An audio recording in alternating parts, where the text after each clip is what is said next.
cheminots, suivi par le secrétaire général de l'UNSA, Roger Delinsigno, suivi d'Éric Meyer de Sud, de Didier Aubert de la CFDT.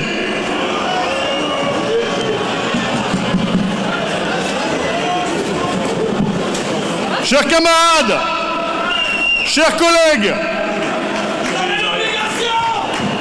merci d'avoir répondu à l'appel de l'interfédérale CGT, UNSA, Sud et CFDT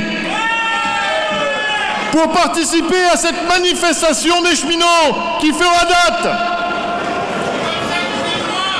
Aux abois, face à la mobilisation, la direction de l'entreprise a supprimé des trains des manifestants alors qu'elle disposait des agents et du matériel pour les faire rouler.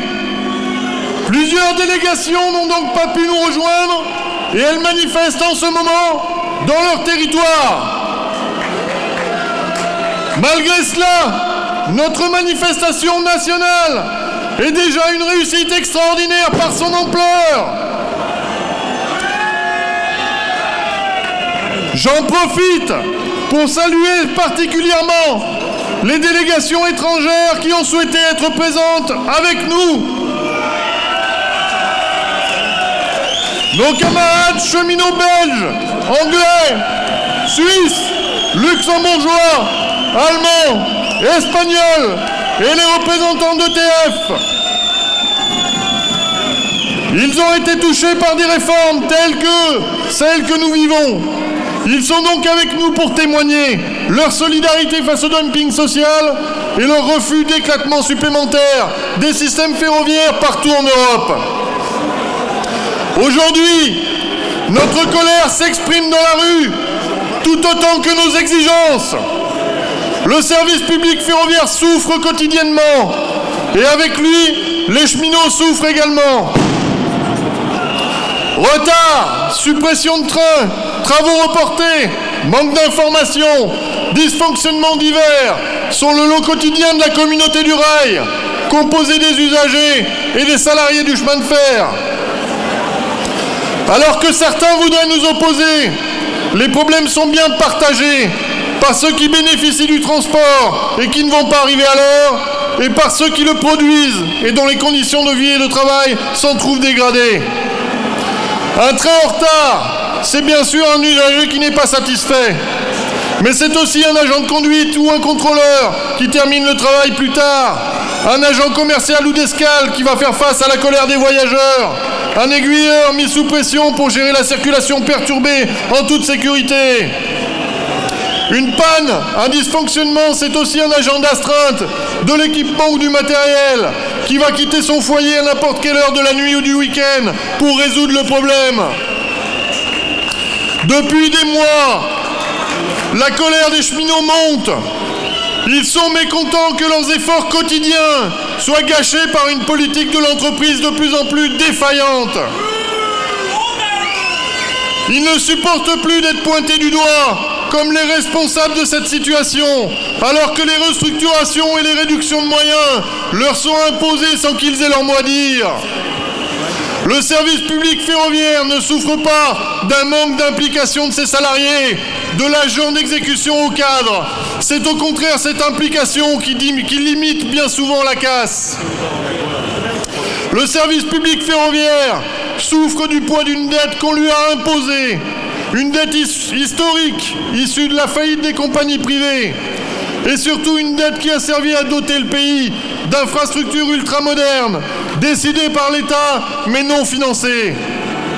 Alors qu'aucune route ne serait construite sans être payée par la puissance publique, la SNCF a été laissée seule face aux investissements en faveur de l'intérêt général. L'État n'a tout simplement pas assumé ses responsabilités. Le service public ferroviaire souffre également d'une politique générale de guerre contre le coût du travail menée par le patronat. Si Carlos Ghosn, PDG de Renault, est qualifié de cost killer, Guillaume Pépi peut lui aussi être rangé dans cette catégorie. Avec 2000 suppressions d'emplois par an depuis 2 ans, tous les services sont frappés.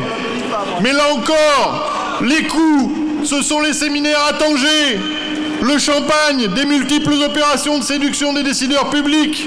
Pour le reste, il ne s'agit pas de coûts, il s'agit du prix du travail, le prix de l'ouverture de la gare le matin, le prix de la précision du conducteur qui assure la sécurité, le prix de la présence rassurante du contrôleur dans le train, le prix de l'entretien correct de la voie ou du matériel, le prix de la planification correcte des circulations ou des travaux, le prix d'une bonne transmission des savoir-faire, le prix de bonnes conditions de travail pour ne pas perdre sa vie à la gagner. Ne pas payer ce prix-là, c'est vider le service public de son contenu et de sa qualité, c'est préparer sa remise en cause. Enfin, le service public souffre d'une désorganisation grandissante de la production par la gestion par activité devenue gestion par axe et par produit. Cette segmentation crée des conflits d'intérêts entre les services dont l'objectif commun n'est plus la réalisation du train, mais l'atteinte d'objectifs financiers artificiels. Elle crée également une logique client-fournisseur qui se substitue au fonctionnement coopératif, chaque geste devant faire l'objet de facturation. Enfin, elle crée une sclérose par la dédicace des moyens matériels et humains. Le sang du service public, le sang constitué par la coopération de ses agents et leur carrière qui leur permet de passer d'un service à l'autre et donc de faire circuler une connaissance globale du monde ferroviaire, est en train de coaguler dans ses veines. Mais tout cela n'est pas le fruit du hasard. C'est le produit d'une idéologie qui voudrait que la puissance publique doive se retirer de toute intervention économique autre que la distribution des subventions. Dès lors, gérer directement une entreprise devient un tabou. Mais cette entreprise publique, les citoyens et les cheminots y sont attachés. Elle a montré à de nombreuses occasions son efficacité. Il faut donc l'amener au bord du gouffre de la privatisation par petites touches. En 1984, Alain Minc livrait la recette de la casse des services publics. Je cite: « Le système public ne reculera que pris en tenaille entre des déficits devenus insupportables et des budgets en voie de rétractation. » Fin de citation. La dette et la casse de l'emploi, voilà la tenaille qui enserre la SNCF. Le rapport Spinetta n'existe que pour justifier des orientations définies par avance par le gouvernement. Ouverture à la concurrence du transport de voyageurs, transformation de l'entreprise publique en société par action, liquidation du fret ferroviaire, sous-traitance et externalisation accrue et remise en cause des droits des cheminots, notamment le statut. Qu'est-ce que cela améliorera dans la production, donc dans le service rendu aux usagers? Absolument rien. Au contraire même, les exemples étrangers montrent que la concurrence est synonyme de hausse des tarifs, de baisse de la qualité et de désorganisation.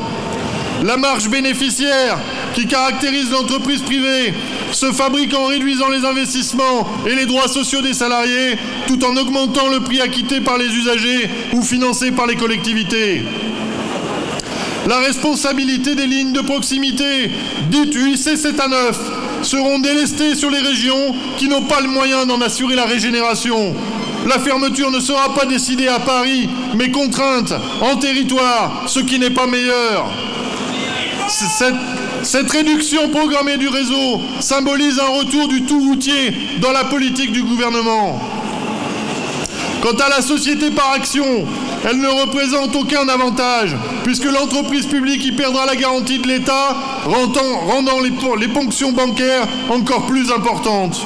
Mais cette transformation permettra d'amorcer la privatisation par une cession des titres, ou si elle est impossible, par une augmentation du capital. Enfin, la casse du statut brisera la colonne vertébrale du service public. L'équilibre entre droits et devoirs laissera la place au dumping social. Pour les nouveaux embauchés, ce sera les contrats de droit privé, notamment les contrats précaires. Pour les contractuels actuellement dans l'entreprise, la direction affirme déjà dans les conseils d'administration qu'il faudra supprimer le RH 254, beaucoup trop lié au statut, et donc se fondre également dans la réglementation générale. Pour les agents statutaires à qui l'on promet le maintien de leur statut, ce sera sur un contenu différent. et les remarques sur les promotions trop automatiques laissent déjà entrevoir ce qui se prépare. Quant aux salariés de nos CE et CCE, qui sont également présents aujourd'hui avec nous, rien n'est prévu pour eux. C'est la disparition pure et simple lors d'éventuelles pertes de marché. Cette réforme qu'on nous propose est constituée de mesures technocratiques, déconnectées des besoins, inspirées uniquement par l'idéologie libérale des années 70. Les cheminots, sidérés par la charge violente dont ils ont été la cible ces derniers mois, contestent désormais formellement cette réforme idéologique. Mais ils ne veulent pas non plus d'un statu quo qui maintiendrait l'austérité et la désorganisation actuelle de l'entreprise publique. En tant que professionnels du système ferroviaire, ils exigent d'autres mesures assises sur leurs propositions et leurs revendications. Premièrement, la dette doit être reprise par l'État sans contrepartie, car ce n'est qu'un rappel de facture pour les décisions qu'il a prises et qu'il doit assumer. Mais également, des financements pérennes doivent être apportés pour assurer le renforcement du service public ferroviaire, marchandises comme voyageurs, notamment pour garantir ses missions d'aménagement du territoire, de continuité territoriale, par la préservation des lignes de proximité, leur régénération et leur développement. Deuxièmement, le fret ferroviaire SNCF ne doit pas être filialisé. Une véritable politique de relance et de report modal doit être décidée, appuyée par des moyens, notamment pour répondre aux enjeux environnementaux et ne pas laisser dépérir l'activité à petit feu. Troisièmement, la SNCF doit rester sous le statut d'EPIC, propriété de la nation et non objet de tractation et de spéculation financière. Quatrièmement, une réorganisation complète de la production doit mettre fin au cloisonnement par activité, réactiver une véritable coopération opérationnelle entre les cheminots et assurer le retour à la qualité de service qu'exigent les usagers. Cinquièmement, les activités externalisées doivent être réinternalisées avec les personnels qui en ont la charge, dans le triple objectif de mettre fin au surcoût honteux de la sous-traitance, d'améliorer leur statut social et de regagner la maîtrise complète de la production pour en assurer la qualité et la sécurité. Sixièmement, la concurrence est un mauvais système qui se base uniquement sur le dumping social, qui n'est pas adapté et aux contraintes techniques de l'exploitation ferroviaire et qui ne permet pas d'améliorer le service public. Le gouvernement doit s'appuyer sur les exceptions prévues dans la réglementation européenne. Septièmement, le statut des cheminots doit être confirmé comme la règle, y compris pour les futures embauches. Il doit être amélioré, ainsi que les droits des contractuels. Les droits sociaux des cheminots font partie intégrante de l'équilibre entre droits et devoirs liés au service public. Ils doivent être préservés et une véritable augmentation générale des salaires et pensions doit être annoncée. Huitièmement, les garanties sociales liées à la Convention collective nationale de la branche ferroviaire doivent être revues à la hausse pour que le patronat ne puisse plus renforcer le dumping social entre l'entreprise publique et les entreprises ferroviaires privées. Les voies ferrées d'intérêt local et la restauration ferroviaire doivent y être intégrées. Nantis, privilégiés, aristocrates, profiteurs, bureaucrates pléthoriques, les qualificatifs dont les cheminots ont été affublés ces derniers mois sont scandaleux. Les véritables privilégiés sont ceux qui vivent de leur héritage ou de la rente générée par leur fortune. Nous, cheminots, vivons de notre travail et nous voulons le faire bien. Mais soyons clairs, personne ne le défendra à notre place si nous ne nous mobilisons pas. Tous les stratagèmes seront employés pour nous décourager d'agir. La concertation actuelle en est un. La ministre fait référence à un très grand nombre de réunions qui seraient le signe que les sujets sont partagés et donc que la réforme sera le produit de la discussion. En réalité, ces rencontres s'apparentent à des auditions dans lesquelles les organisations syndicales parlent, argumentent, proposent, mais sans que le gouvernement ne réponde et surtout sans qu'il ne modifie le cœur de son projet. On nous prend pour des imbéciles.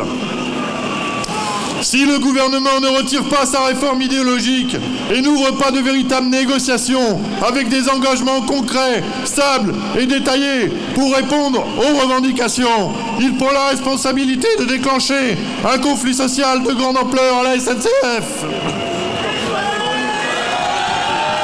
On va arriver au bout. D'ores et déjà, l'interfédérale CGT, UNSA, Sud et CFDT appellent les cheminots à agir par la grève de le 3 et 4 avril 2018. Nous appelons l'ensemble des participants à la manifestation de ce jour et l'ensemble des cheminots à s'inscrire dans cette lutte qui s'annonce. Nous appelons les usagers à soutenir la bataille des cheminots et à la renforcer de leurs propres exigences pour le service public ferroviaire. Tous ensemble, unis, déterminés, nous pouvons gagner, nous allons gagner!